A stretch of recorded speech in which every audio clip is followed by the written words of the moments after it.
Boa noite, professor Beto. Meu nome é Dilena e eu fiz a minha dupla com a Grazi. O nome dela tá aqui certinho, tá bom?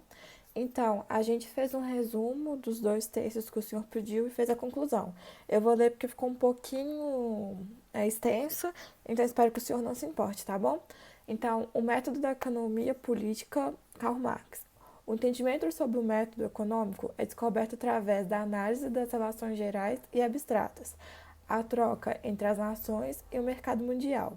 O sistema econômico aparecem elementos de resultado simples, como o trabalho, divisão do trabalho, as necessidades e o valor de troca.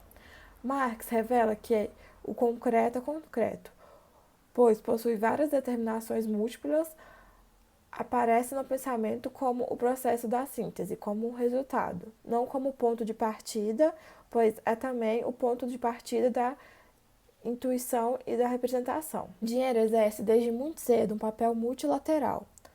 Na antiguidade, ele só tinha um papel de dominação nas nações unilateralmente determinadas. A saber, nas nações comerciantes, esse processo está presente na parte mais adiantada da antiguidade, em que se destaca entre os gregos e os romanos. O dinheiro em si, o dinheiro em si se desenvolve na transposição da fonte da riqueza do projeto para a atividade subjetiva, feita pelo sistema comercial ou manufatureiro, uma atividade ainda sempre concebida como limitada em fazer dinheiro. O capital é a força que tudo domina, como na sociedade burguesa. Deve constituir tanto o ponto de partida como de chegada, da indústria como o capital. A riqueza insinua entre os economistas do século XVII que se subsiste ainda na parte do século XVIII, onde a riqueza é criada para o Estado e o poder do Estado mede por essa riqueza que este processo é tido como o Estado moderno e unicamente como meio de produção da riqueza. Agora, o texto que a gente vai abordar é o da lógica. O projeto hegeliano e em Marx está no estudo da dialética, que é o instrumento metodológico que permite a Marx tentar entender e superar a forma analítica da sua pesquisa, reconstruir a totalidade viva do real. A dialética seria um retorno sintético do analítico ou a reconstrução de pensamentos concretos, do universal, do geral e do real. O concreto é a percepção do indivíduo em que se pensa a si próprio como livres proprietários, que estes são proprietários da força de trabalho e dos meios de produção. Nessa percepção, o indivíduo é aquele em que seu pensamento está no hoje, no agora, o presente. É a generalização, é o abstrato. Para Marx, esse prisma é apenas a representação aparente e ideológica do real. Do ponto de vista da economia burguesa do real, se percebe que jamais se chegará à representação da totalidade concreta em movimento, em que certo sentido explica que são classes em lutas. No mercado, na produção, está presente o real capital e, ao mesmo tempo, Marx faz um contraditório. Ele reconstrói a própria realidade,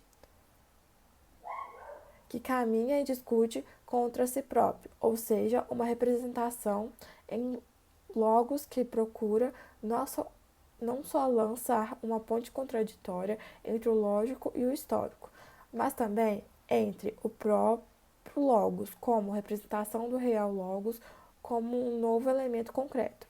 Para Marx, procura negar e contradizer não só a representação da economia, mas também o próprio logosa, que é a partir do qual ele próprio afirma.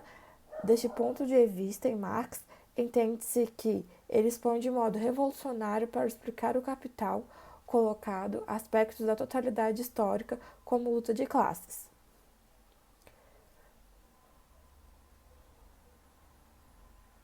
Uma análise da mercadoria como valor de uso de troca. Essa mercadoria seria para Marx um contraditório abstrato, onde não existe classes, mas sim indivíduos que contrapõem este grupo. Estes são representantes da economia política. Mas, contudo, toda sua negação, por fim, se apresenta como clara lógica, e esse modo de exposição é exatamente a dialética. Então, conseguimos concluir que o processo econômico é derivado desde a antiguidade, onde a circulação de riquezas depende dos processos de produção, da população, agricultura, no entendimento que o concreto este apresenta desde a burguesia nos sistemas de troca e de valores ao longo do tempo, a política não pode separar da economia, pois as duas devem caminhar para o mesmo propósito, e a ciência da aquisição da riqueza é o comum ao Estado e à família. A crítica de Marx à economia política não significou a negação dos clássicos, significa a superação incorporada às suas conquistas, mostrando os seus limites e desconstruindo os equívocos mais historicizou as categorias manejadas pelo clássico, rompendo a naturalização que as pressupunha como eternas. E pode fazê-lo porque empregou na sua análise um método novo, um método crítico dialético conhecido como materialismo histórico,